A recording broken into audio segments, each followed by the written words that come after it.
இந்த ஆட்சியோடைய ஊழலாலையும் பாதிக்கப்பட்டு இருக்காங்க. இங்க இருக்கக்கூடிய அமைச்சர்கள் டாஸ்மார்க்க மட்டுமே நடத்திட்டு இருக்கக்கூடிய ஒரு நிர்வாகத்தை கொடுத்துட்டு இருக்காங்க. இதை மாற்றணும்னா யாரால மாற்ற முடியும்? யாரால மாற்ற முடியும்? நீங்க சொல்லுங்க. யாரால மாற்ற முடியும்? தளபதி விஜய் அவர்களால மாற்ற முடியும். எந்த கட்சியால மாற்ற முடியும்? டிவிகே. இன்றைக்கு இருக்கக்கூடிய ஒரே நம்பிக்கை டிவிகே தான். அப்ப அது ரீசெண்டா ஒரு மாநாடு, இளைஞர் மாநாடு மாதிரி நடத்தினாங்க. எப்படி? இளைஞர் மாநாடு மாதிரி. அங்க ஆனா இளைஞர்களே இருக்க மாட்டாங்க. ஆனா அங்க ஒரு இளைஞர் இருக்காரு.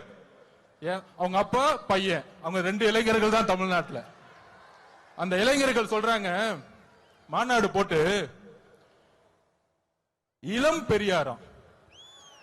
யாருப்பா இளம் பெரியாரு? பெரியாரோட வரலாறு தெரியுமா? பெரியார் ஸ்பெல்லிங் படிக்க தெரியுமா உனக்கு? மழையில படிக்க கொடுத்தா?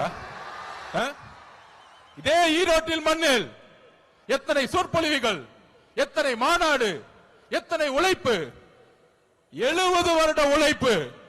அந்த 70 வருட உழைப்பை சிதைக்கிற மாதிரி இளம் பெரியார்னு சொல்றீங்களே உங்க மகனுக்கு, இதுவா ஆட்சி? திராவிட கழகம் என்ன செய்து கொண்டிட்டு இருக்கிறது? பெரியாரை அவமானப்படுத்தும் பொழுது இதே உங்க மகன் 5 வருஷத்துக்கு முன்னாடி சினிமால சமூக நீதினா என்னன்னு கொஸ்டின் கேட்டார். சமூக நீதி தெரியாதவரை இளம் பெரியாரா? யாருங்க இங்க இளம் பெரியார்? மக்கள் கிட்ட நம்ம கேட்கிறோம், யாரு இங்க இளம் பெரியார்? நீங்க சொல்லுங்க, யாரு இங்க இளம் பெரியார்? பெரியார் அவர்களுக்கு முன்பு ஒரு தலைவர் இன்னும் உருவாகவில்லை, எதிர்காலத்திலும் உருவாக்கப்பட முடியாது. இதுதான் தமிழக வெற்றி கழகத்தினுடைய மரியாதை. பெரியார் அவர்களுக்கு இங்க ஒரே பெரியார், இங்க ஒரே அம்பேத்கர், இங்க ஒரே காமராஜர், ஒரே தீரன் சின்னமலை, ஒரே பொல்லாதவர்கள். இந்த தலைவர்களை நீங்கள் அசிங்கப்படுத்தினால் தமிழக வெற்றி கழகம் மிகப்பெரிய போராட்டத்தை உருவாக்கும். 2026 எழுதி வச்சுக்கோங்க. 2026, 31, 36 போயிட்டே இருப்போம். தெளிவா இருக்கு, மக்கள் முடிவு பண்ணிட்டாங்க. உங்களுடைய சூதுனால மிகப்பெரிய இழப்புக்கு அப்புறம் தலைவர் அவர்களை மக்கள்கிட்ட இருந்து பிரிக்க பாத்தீங்க.